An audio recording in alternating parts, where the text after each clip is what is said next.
자, 말씀을 증거합니다. 22절에 모세의 법대로 결례인 날이 참에 아기를 데리고 예루살렘에 올라가니 이는 주 율법에 쓴 바 첫해 처음 남자마다 주의 거룩한 자라 하리라 한 대로 아기를 주께 드리고, 첫해생 민수기 3장에 나오는 율례대로 규례대로 바로 처음 난 남자아이는 하나님 앞에 드리게 되어 있습니다. 드릴 때 이제 대신 속죄자 번제를 드리는데, 원래는 양 한 마리, 그 다음에 비둘기 한 마리 이렇게 드리게 되어 있습니다. 그런데 그 형편이 안 되는 사람은 이제 산비둘기 2마리로 드리게 되어 있습니다. 그런데 산비둘기가 값이 비쌉니다. 그런데 그것도 형편이 안 되면은 어린 집비둘기 새끼 2마리로 드리게 되어 있는 것이죠. 그래서 예수님이 태어난 가정, 요셉과 마리아의 가정은 너무 가난해서 혹은 어린 집비둘기 새끼들로 제사를 하려고, 번제와 속죄제를 드리려고 했다고 기록되어 있습니다. 그러고는 갑자기 딴 얘기가 나옵니다. 25절에 예루살렘에 시몬이라 하는 사람이 있으니 이 사람이 어렵고 경건하여 이스라엘의 위로를 기다리는 자라. 성령이 그 위에 계시더라. 이때 당시에 많은 시몬이 예루살렘에 살고 있었습니다. 이스라엘 땅에는 아마 수천 명, 수만 명이 있었을 것입니다. 시몬이라는 이름은 굉장히 흔한 이름이었습니다. 제일 흔한 이름이었어요. 시몬 베드로, 문둥이 시몬, 성경에도 시몬이라는 이름이 여러 명 등장하는데요. 시몬이라는 이름은 그때 당시에 예루살렘에, 이스라엘에 굉장히 많았습니다. 그 많은 시몬 가운데 이 사람 하나님 그렇습니다. 하나님은 항상 사람을 찾고 계십니다. 하나님은 지금 이 시간도 진정한 참된 예배자를 찾고 계십니다. 함께 하실 자를 우리 하나님은 찾고 계신다고요. 그 많은 시몬 가운데 특히 이 사람, 이 시몬, 성경 디스맨, 이 사람, 이 시몬은 첫째 어렵고, 둘째 경건하고, 셋째 이스라엘 위로를 기다리는 자라. 여기 첫째 어렵다고 되어 있는 디카이오스라고 그러는데요, 이 디카이오스는 외적 모습을 가릴 때 쓰는 단어입니다. 외적 모습이요. 제가 아프리카에서 사역할 때 나중에는 내 눈에 들어오더라고요. 믿는 사람과 믿지 않는 사람의 모습이 확연히 다릅니다. 아프리카 사람들은 그냥 성품이 그래요. 성격이 그래가지고 그냥 편하게 아무 옷이나 입고요, 좀 지저분해도 뭐 빨아 입지 않습니다. 물사정도 그렇고요, 잘 씻지도 않습니다. 그리고 대충 다닌다고요. 그래서 저 사람이 뭐 부자인지 가난한 사람인지 좀 배운 사람인지 아닌지 구분이 안 돼요. 근데 믿는 사람들, 잘 믿는 사람들, 신실하게 믿는 사람들은 표가 납니다. 깔끔합니다.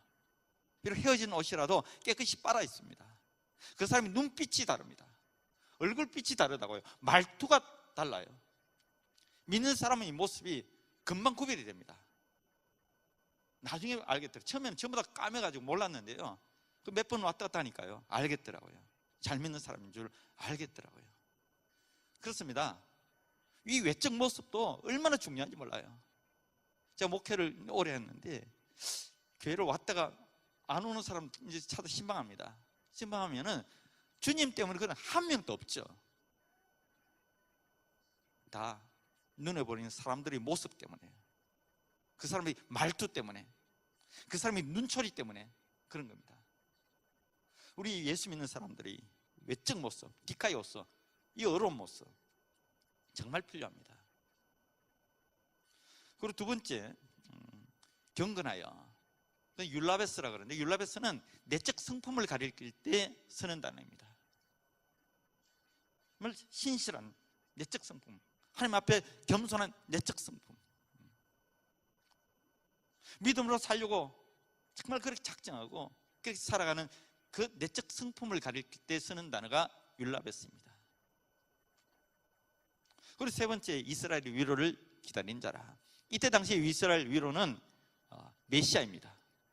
로마의 속국으로 있었기 때문에 메시아가 오면은 자기들을 해방시켜 줄 거라는 그런 사상이 있었기 때문에 이스라엘 위로 바로 메시아. 그리스도. 다시 말해서 이 사람은 그런 외적 모습이나 내적 성품이나 이 사람의 신앙이 바로 하나님이 찾으시는 진정한 참된 예배자였던 것입니다. 그 수많은 시몬 가운데 바로 이 사람이 외적 모습이나 내적 성품이나 그의 신앙이나 바로 하나님 찾으시는 그 사람이었기 때문에 바로 성경 뭐라고 그럽니까? 성령이 그 위에 계시더라. 이 시간도 하나님은 그 사람을 찾고 계십니다. 참된 예배자, 참된 예배를 찾고 있어요. 성령이 함께할, 성령이 동행할, 성령이 인도해줄, 성령이 사명을 맡길 그 사람을 찾고 있는 것입니다. 주님 말씀하셨습니다. 하나님 나라에는, 아버지 집에는 많은 그릇이 있다. 그릇이 안과 밖이 깨끗하여 주인의 서기에 합당한 그릇이 되면, 주인의 서기에 합당한 그릇. 우리 주님은, 우리 하나님께서는 그릇의 크기가 어떤지 상관하지 않습니다. 그릇의 모양이 이쁘냐 추하냐 상관하지 않습니다. 무엇으로 만들었냐, 금으로 만들었냐, 질그릇을 흙으로 만들었냐 상관하지 않습니다. 그릇의 밖과 안이 깨끗하냐 깨끗하지 아니하냐, 주인의 서기에 합당하냐, 서기에 편하냐, 그거 따집니다. 그거 보고 있는 겁니다. 근데 우리 사람들은 직분이 크냐 작으냐, 그릇이 크냐 작으냐, 그릇이 모양이 이쁘냐 안 이쁘냐, 무엇으로 만들어졌느냐, 출신의 성분이 어떠냐, 이런 걸 따집니다. 저희 시대 예수 믿기 전까지는 제 자화상이 너무 안 좋았습니다. 정말 여러분이 말씀드립니다. 예수 믿기 전에 저는 불면증 환자였어요. 우울증 환자였습니다. 제 셀프 이미지, 자화상이 너무 안 좋았어요. 자존감이 너무 나빴습니다. 나를 알아주는 친구 외에는 내 마음을 절대로 털어놓지 않습니다. 아마 제 성장 과정이 좀 문제가 있었던 것 같습니다. 저는 충정공, 박씨 가면 충정공파에 둘째 아들로 태어났는데요, 저 형님이 장남의 장손으로 태어났어요. 충정공파에 장남의 장손으로 태어났는데, 형님이 영화배우 저리가라 할 정도 잘생긴 얼굴로 태어났습니다. 제 아버지를 닮아가지고요. 그리고 아주 똑똑하게 태어났어요. 근데 저는 이제 어머니를 닮아서 좀 못생기게 태어났는데요, 태어날 때 저희 형님은 1월 3일 날 태어나고 3년 차인데 저는 3년 차이에 1월 4일로 태어난 겁니다. 이 장남의 장손에 잘생긴 우리 형님 밑에서 제가 태어났는데요, 저는 한 번도 자라면서 생일날을 따로 차려본 적이 없습니다. 그래서 형 생일하고 충정공파 장남의 장손 잘생긴 아들 생일 파티하고 남은 미역국 있으면 제가 먹고요, 아니면 뭐 그뿐이고요. 형이 이제 신발 3년 운동화 신고 나서 떨어질만 하면은 새 거 사면서 저한테 물려주고요, 책가방도 마찬가지고요. 다니는 학교까지 같은 학교를 가가지고요, 형님 교복 3년 뒤에 제가 물려받아서 입고요, 학용품도 마찬가지고, 책도 저는 새 책을 사본 적이 없습니다. 형님 쓰던 책 국정교과서 그대로 물려받아서 신문지로 포장해 껍질 사서 제가 썼고요. 그것도 마찬가지였습니다. 한 번도 해본 적이 없는 생일을 결혼을 했어도 한 적이 없습니다. 쑥스럽잖아요. 그래서 그렇게 살았어요. 자존감이 없었던 거예요. 그러다가 제가 미국 와서 예수를 믿게 됐습니다. 미국 와서 예수를 믿었는데요, 성경을 눈물로 두독을 했습니다. 성경을 막 이독을 하는데요, 두 번째 성경을 읽을 때 예레미야 1장 5절을 읽는데요, 내가 너를, 그런데 갑자기 이 말씀이 레마로 다가오는 겁니다. 너를, 그런데 나를 가리키는 거예요. 이 예레미야가 아니라 나를 가리키는 말씀이라고 그냥 받아버렸어요. 그래서 레마로. 그때는 뭐 전혀 선교사라는 단어도 모를 때였습니다. 내가 너를 복중에 짓기 전에 너를 알았고, 저는 우연히 태어난 존재, 저희 부모님도 부부싸움하고요 굉장히 심했습니다. 우연히 태어난, 또 재수 나쁘게 1월 3일 날 태어난 그런 존재로만 여겼는데, 복중에 짓기 전에 너를 알았고, 내가 태에서 나오기 전에 너를 구별하였고, 너를 열방의 선지자로 세웠노라 하시기로. 뭐 뒤에 설포도서이다 이런 거 안 읽고 그만 떼고는 아멘. 회복됐습니다. 그렇습니다. 우리 그릇의 크기, 그릇의 모양, 잘생겼냐 못생겼냐, 우리 주님 그런 거 따지지 않습니다. 우리는 이제 믿음의 사람입니다. 예수 그리스도를 믿는 믿음의 사람, 저와 여러분들은 하나님의 시각으로 우리 자신을 바라볼 수도 있어야 됩니다. 남을 바라볼 때도 마찬가지고요, 내 아내나 내 남편, 내 자녀를 바라볼 때도 마찬가지입니다. 인간의 눈길로 바라보지 마십시오. 그릇의 크기, 그릇의 모양, 그릇의 재질이 어떻느냐, 아니요. 안가박이 깨끗하냐, 하나님 서시기에 합당하냐, 하나님 서시기에 편한 도구냐, 그렇게 따져야 됩니다. 그렇게 생각해야 됩니다. 바로 이 시몬은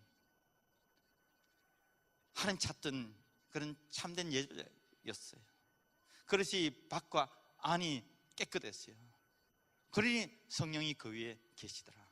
성령께서 찾으시는 바로 이 시몬, 다른 시몬이 아니라 바로 이 시몬, 성령이 그 위에 계셨던 것입니다. 이때는 보혜사 성령으로 오시기 전이니까 성령께서 그 위에 계셨던 것입니다. 보혜사 성령은 우리 10년 가운데 함께 계시지만 예수님께서 해를 받기 전이니까요, 그 위에 계시더라. 그래서 그 그림들 보면, 옛날 그림들 보면 성인들 그림에 동그랗게 뭐가 있잖아요. 성령이 그 위에 계시더라. 얼마나 함께 성령과 동행했는지 우리는 알 길이 없습니다. 아마 상당한 시간 동안 동행했을 것입니다. 우리가 잘못 생각하는 게 있는데, 우리가 정말 예수를 믿고 나서 믿음으로 살 때에 정말 기다림이 필요합니다. 이 사람 메시아를 기다리는 자로 오래 살았습니다. 성령과 동행하는 삶을 오래 살았습니다. 그렇습니다. 우리는 막 성령 받고 막 이러면 당장 내게 사명이 주어지고 내게 권능이 주어지고 막 길이 열릴 것을 기대합니다. 그렇지 않습니다. 성령의 은사보다도 몇백 배 힘든 것이 성령 열매입니다. 성령의 은사는 바로 이 시간 내게 주어질 수 있습니다. 강력히 기도하면서 내 나라로 쫄을 때에 주어질 수 있습니다. 그러나 성령의 열매는 그렇지 않습니다. 사명도 마찬가지입니다. 제가 지금 선교사회 회장으로서 이렇게 있다 보니까 많은 선교사님을 이렇게 카운셀링을, 상담을 하게 됩니다. 두 가지로 나눠집니다. 성령께서 이끌어 주셨고 성령과 동행하면서 그렇게 오신 분들이 있습니다. 전도의 문이 열리고 도울자가 생기고 현진 사역자가 참 좋은 사역자를 만나게 되고요. 근데 그게 아니라 성령과는 아무 상관없이 그냥 온 겁니다. 자녀 교육 때문에, 아니면 그냥 떠밀려서 창피하니까 무작정 온 분들이 있어요. 전도의 문이 열리지 않습니다. 억지로 해야 됩니다. 자녀들이 적응을 못해서 막 문제가 크게 되고요. 성경 자녀 중에 11층에서 떨어져 죽은 자녀도 있습니다. 얼마나 마음이 아픈지. 자기만 힘든 게 아니라 그 요나처럼요, 그 배에 탄 사람들이 다 고통당했듯이요, 가족까지도, 주변 사람들도.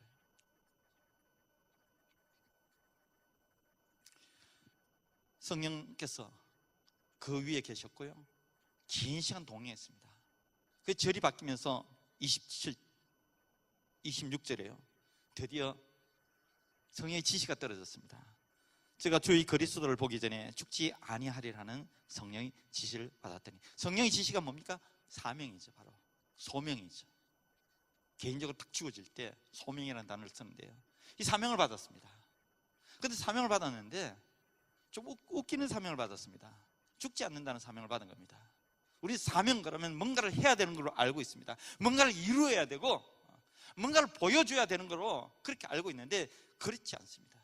물론 그런 사명 중요하죠. 있습니다. 그보다도 더 중요한 사명이 있는데, 우리 모두 예수 믿는 사람들이 받는 사명이 있습니다. 그것이 바로 존재의 사명입니다. 내가 예수 믿는 사람으로서, 내가 참된 예배자로서 이 땅에서 하나님 앞에 경배하고 있고 예배드리고 있다면은 그것은 정말 존재의 사명이라고 그러는 겁니다. 성령께서 함께하고 성령께서 나와 동행하고, 그런 성령께서 참된 예배자로 이 자리에 살을 할 때 그것은 다른 어떤 사명보다도 중요한 사명입니다. 뭔가를 이루는 것보다도, 눈에 보이는 어떤 작품을 만드는 것보다도 더 중요한 것이 바로 성령께서 주시는 이 존재의 사명입니다. 내가 참된 예배자로서. 저 마찬가지입니다. 인도 땅에서 우리 선교사님들 대할 때 아무 열매도 없는 선교사님도 저 함부로 못 대합니다. 왜? 그 척박한 땅에서, 그 우상이 득실거리는 죄악의 땅에서 믿는 사람으로서 예배자로서 산다면은, 참된 예배자로서 혼자서라도 무릎 꿇고 하나님 앞에 예배드리며 그 땅에서 살고 있다면은 존재의 사명을 지금 지키고 이루고 있는 것입니다. 이 시몬, 그 수많은 시몬 가운데 하나님께서 골라 뽑은 이 시몬에게 다른 사명 안 주어졌습니다. 우리가 생각하는 그런 사명이 안 주어졌다고요. 그냥 주의 그리스도를 보기 전에 죽지 아니하리라. 메시아가 오기 전에는, 메시아를 보기 전에는 죽지 아니하리라. 믿음을 가지고 긴 시간, 그는 기다림 속에서 살아야만 하는 것입니다.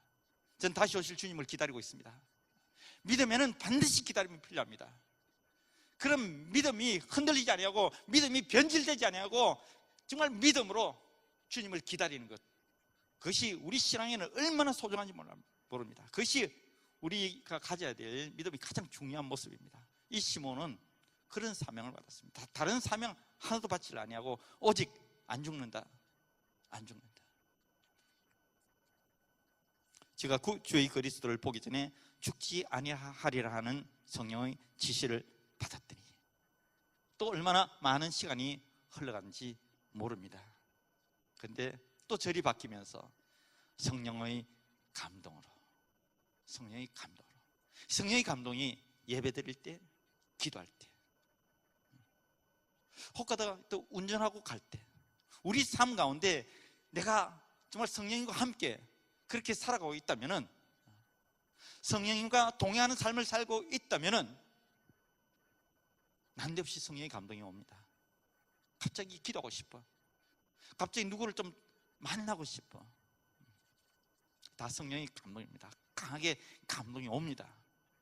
아마 제 말을 충분히 이해하시는 분들 여러분 가운데 많을 것입니다. 성령의 감동이라는 것이 있습니다. 찬양 드리고 싶어? 성령의 감동입니다. 주님이 내 찬양, 다른 사람이 아니라 내 찬양을 듣고 싶어 하시는 것입니다.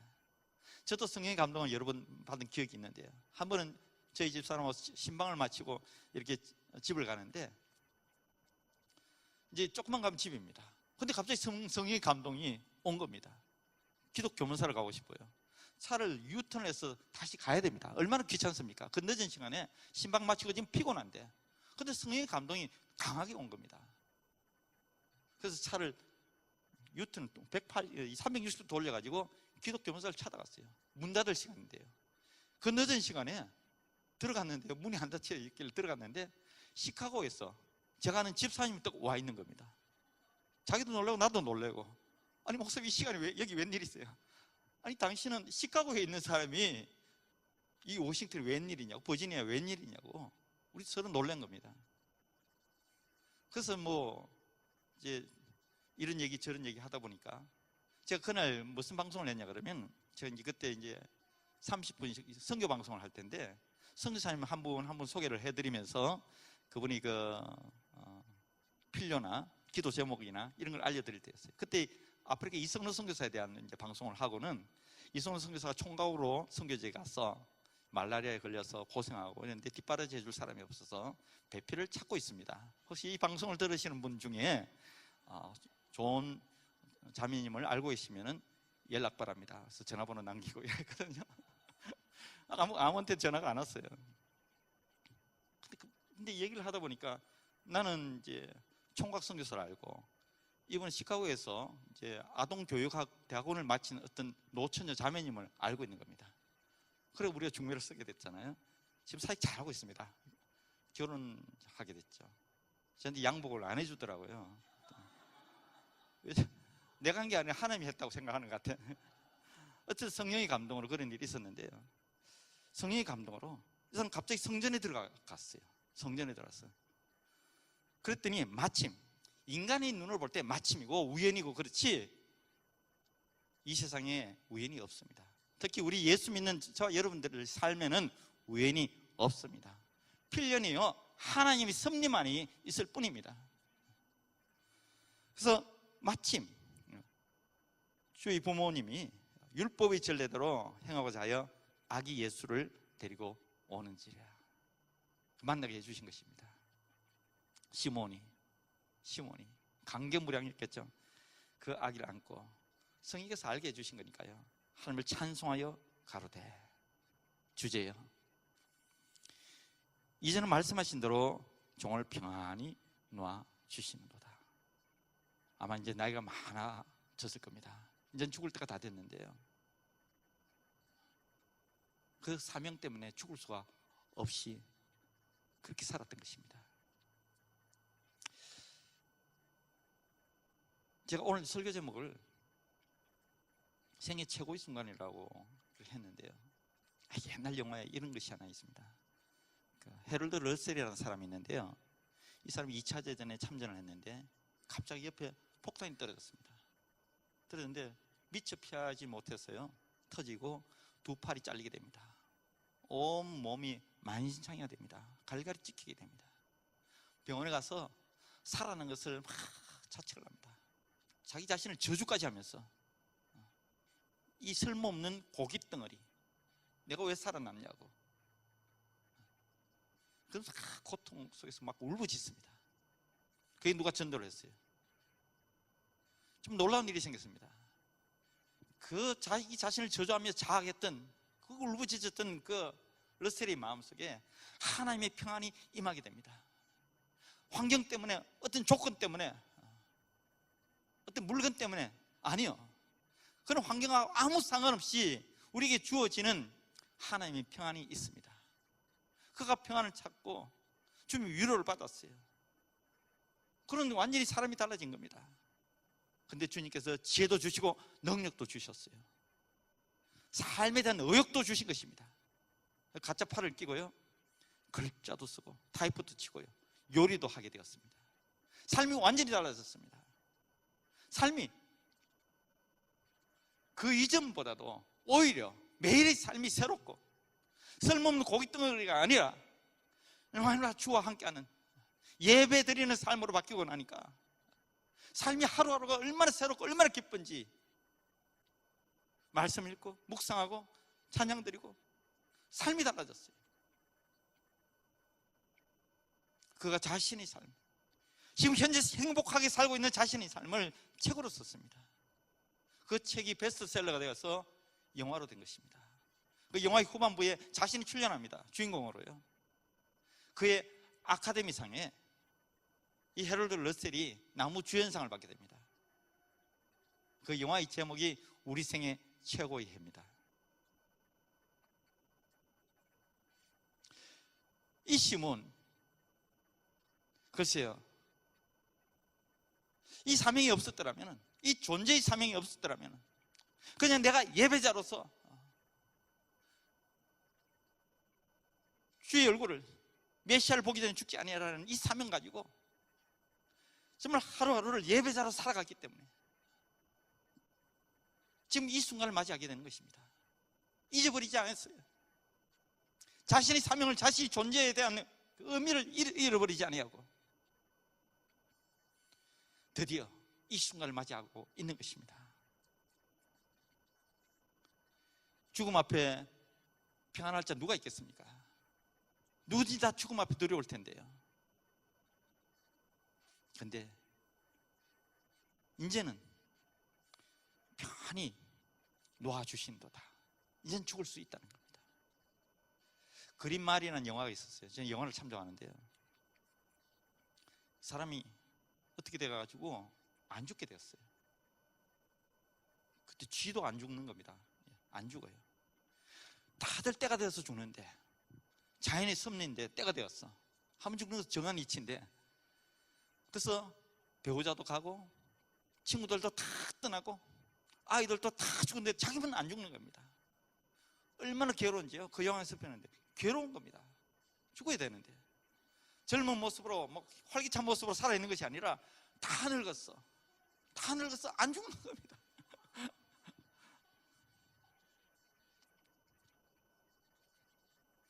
그 지겹고 지루한 삶을 하루하루 이어가면서 안 죽는 겁니다.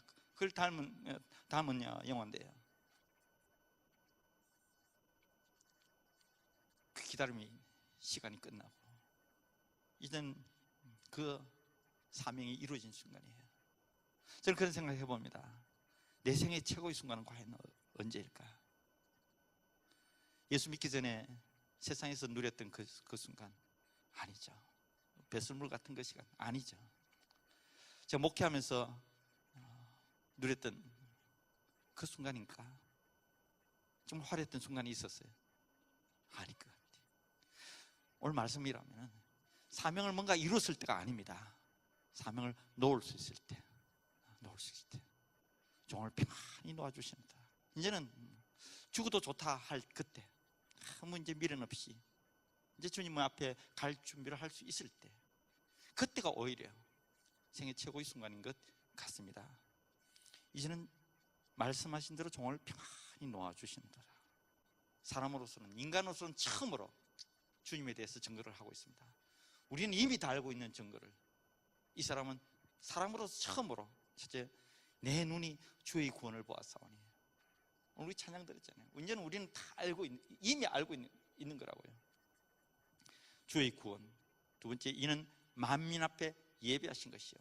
이스라엘 백성이 이때 당시에는 자기들밖에 모를 때였습니다. 선민의식이 있어가지고요.